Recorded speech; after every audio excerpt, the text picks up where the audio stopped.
السلام علیکم۔ کبھی کبھی تم یہ سوچتے ہو نا کہ اللہ سے اتنی دعائیں مانگتی ہوں مگر اب تک وہاں سے جواب نہیں آیا۔ میں بالکل جانتی ہوں کہ تم سب کو بھی ایسے ہی خیالات آتے ہوں گے، تو یاد رکھو جس طرح تم اپنی زندگی کے ایک ایک معاملے کا حساب رکھتے ہو نا، اللہ تعالیٰ بھی اپنے بندوں کے ایک ایک سجدے کا، اس کی مانگی گئی ایک ایک دعا کا حساب رکھتے ہیں۔ ارے وہ تو ایک آنسو سے مانگی گئی دعا بھی نہیں بھولتے، پھر وہ تمہیں کیسے بھول سکتے ہیں؟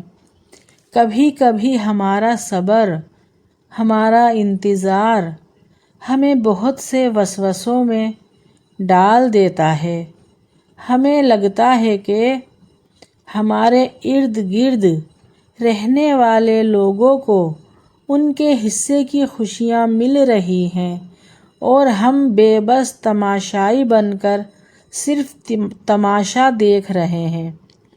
شاید ہمارے نصیب میں کوئی خوشی ہی نہیں ہے، لیکن یہ محض ہماری سوچ ہے، کیونکہ میرے اللہ کی رحمت کا تو کوئی حساب ہی نہیں۔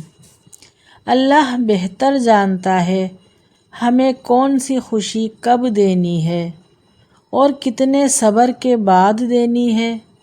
ہم اکثر اپنے اللہ سے پھول مانگ رہے ہوتے ہیں اور وہ ہمیں نہیں دیتا، کیونکہ وہ جانتا ہے کہ یہ پھول ہمارے لیے نقصان دہ ہیں، اور پھر وہ وقت آنے پر ہمیں پھولوں کا گلدستہ عطا کر دیتا ہے، کیونکہ میرا اللہ بہت محبت کرنے والا ہے۔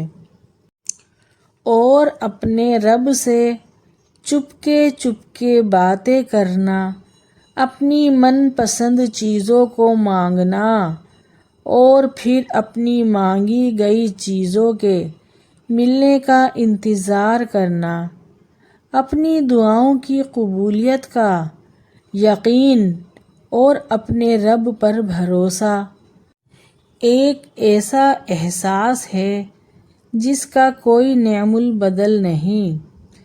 جب اللہ تعالیٰ آپ کی دعا قبول کرنے والے ہوتے ہیں تو یہ دو نشانیاں اللہ کی طرف سے آپ کے لیے ظاہر ہوتی ہیں۔ جب آپ جانتے ہیں کہ اللہ کی مرضی کے بغیر اس کائنات کا ایک پتا بھی نہیں ہل سکتا، تو پھر تمہارا اللہ سے بار بار ایک ہی چیز کا مانگنا بے وجہ تو نہیں ہے۔ اس نے تمہاری دعا پر قبولیت کی مہر لگا دی ہے۔ تمہاری مانگی گئی دعاؤں کا فیصلہ ہو چکا ہے۔ اللہ کی طرف سے تمہارے لیے کن فیکن کا امر آ چکا ہے، تو خوش ہو جاؤ۔ اللہ نے تمہاری مانگی دعاؤں کی اور تمہارے اٹھے ہوئے ہاتھوں کی لاج رکھ لی ہے، اور تم مایوس مت ہونا۔ اللہ پاک قرآن پاک میں فرماتے ہیں، تم مجھے ویسا ہی پاؤ گے جیسا میرا گمان کرو گے۔ یہ ہم سب پڑھتے ضرور ہیں لیکن سمجھتے نہیں۔ تم جانتے ہو حضرت موسیٰ علیہ السلام کے پیچھے فوج لگی تھی، تب اللہ نے کیوں سمندر کو 2 حصوں میں بانٹ دیا؟ تم جانتے ہو حضرت ابراہیم علیہ السلام کو آگ میں جانے کا حکم دیا گیا تو کیوں اس نے آگ کو ٹھنڈا کر دیا؟ تم جانتے ہو کہ اللہ تعالیٰ نے حضرت یوسف علیہ السلام کو کنویں میں بھی صحیح سلامت رکھا۔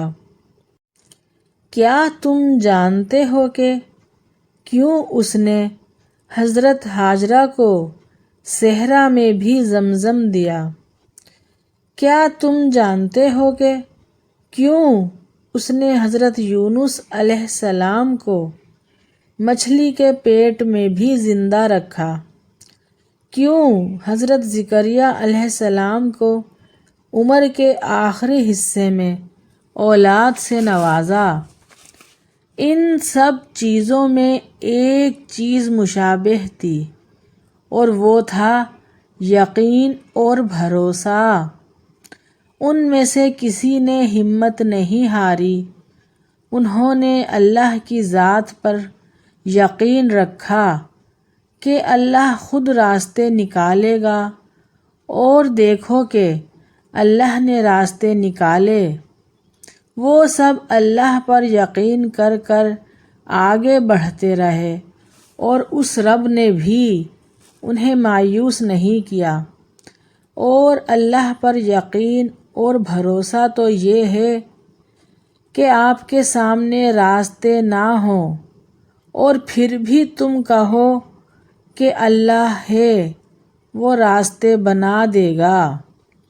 جب تم اس سے اچھا گمان رکھو گے تو یقیناً سب کچھ اچھا ہی پاؤ گے۔